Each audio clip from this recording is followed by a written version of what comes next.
Aujourd'hui je vous donne la recette de mes clémentines confites, en plus de ça elles se mangent entièrement et vous allez pouvoir les conserver toute l'année, donc les avoir toujours à disposition, c'est top et c'est l'une vraiment de mes recettes préférées. Bon, maintenant que je vous ai donné envie, il va vous falloir 14 jours pour les réaliser, mais rassurez-vous, quelques minutes par jour suffisent. Donc pour commencer, vous allez prendre vos clémentines, enlever les feuilles et les percer à l'aide d'une fourchette sur toute la surface. Vous les mettez dans un grand récipient, vous mettez de l'eau à hauteur et on va porter à ébullition et laisser cuire à petit bouillon pendant 15 minutes.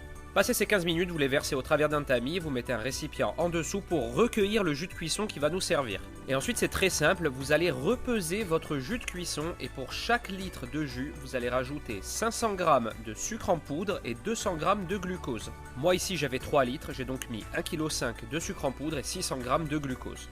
On remet le tout sur le feu et on donne une ébullition.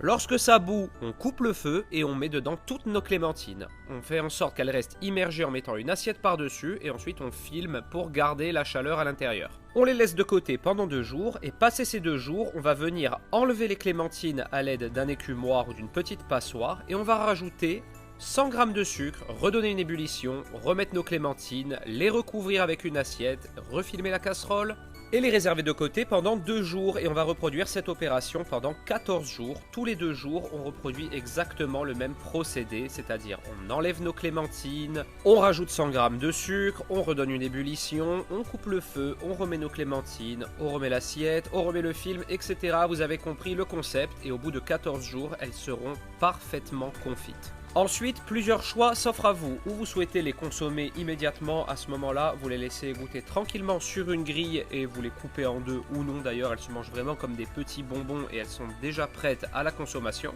Ou alors vous en avez fait une certaine quantité comme moi et vous voulez pouvoir en bénéficier toute l'année. À ce moment-là, vous les mettez dans un bocal stérilisé et vous mettez bien du sirop jusqu'à hauteur et elles se conserveront parfaitement toute l'année. Ou alors, troisième astuce, pour les garder quelques semaines par exemple, vous allez pouvoir les glacer. Donc vous mettez du sucre glace avec du sirop de confisage, vous le mixez pour qu'il soit très lisse, il doit avoir une texture nappante et vous les glacez comme vous le voyez à l'image, vous appliquez pour en mettre bien sur toute la surface et ensuite ça part au four à 30 degrés, donc vraiment très basse température, thermostat 1 pendant 4 heures et ça va faire une petite croûte craquante et agréable autour qui va permettre une meilleure conservation également. Et voilà, maintenant vous avez toutes les cartes en main pour réaliser de magnifiques petites clémentines confites.